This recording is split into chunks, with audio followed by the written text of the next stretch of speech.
Pinangunahan ni Pangulong Ferdinand Marcos Jr. ang pagpapasinaya ng 833 million pesos na Mabini Kayakay Small Reservoir Irrigation Project sa Bohol.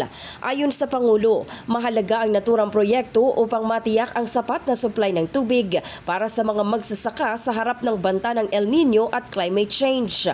Batay sa pinakahuling monitoring ng Pag-asa, umiiral na ang El Nino condition sa Tropical Pacific at may mahigit 80% posibilidad na magpatuloy ito hanggang unang bahagi ng 2027. Nagbabala pa ang ahensya na maaari itong magdulot ng mas mahabang tagtuyot at kakulangan sa ulan sa ilang bahagi ng bansa.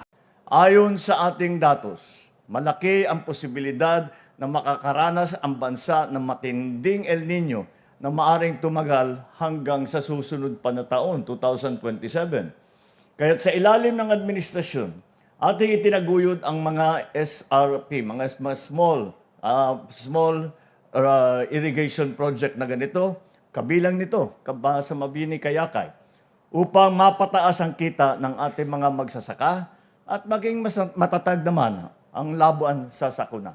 Saklaw ng proyekto ang 530 ektaryang sakahan sa bayan ng Mabini at Alicia sa Bohol.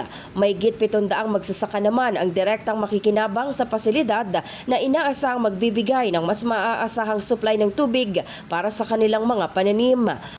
Dahil sa sapat na supply ng tubig, inaasahan nating tataas ang ani, lalo na ng palay at mga high-value vegetable crops.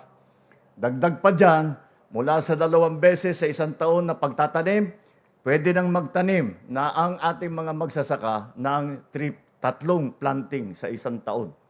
Kasabay nito, mababawasan ang kanilang pangamba sa epekto ng El Nino sapagkat may maaasahan pagkukunan ng tubig para sa mga pananim.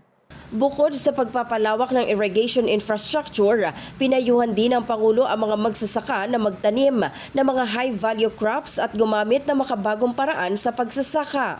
Bilang tugon sa banta ng El Nino, pinayuhan na natin ang ilang magsasaka na magtanim ng high-value commercial crop gaya ng pakwan, luya, ube, mani at talong. Imbis na palay na nangangailangan ng mas maraming tubig. Higit sa lahat, itinataguyod natin ang makabagong pamamaraan sa pagsasaka na angkop sa klima, gaya ng paggamit ng solar pump at water reuse o recycling sa mga lugar na madalas maapektuhan ng tagtuyot. Samantala, nagpapatuloy rin ang iba pang irrigation project sa Bohol, kabilang ang Bonot-Bonot Irrigation Project sa Buena Vista at ang Hibali Irrigation Project sa Danau. Kasama rin sa mga isinusulong na proyekto ang Molinaw Dam Improvement Project sa Pilar, Katungawan Irrigation Project sa Gindulman at Mandaog Irrigation Project sa Calape. Ayon kay Pangulong Marcos, mahigit 2,400 pang magsasaka ang inaasang makikinabang sa mga proyektong ito sa oras na makumpleto. In the heart of changing lives, ako si Brigada Maricar Sargan ng 105.1 Brigada News FM Manila, the Music and News Authority.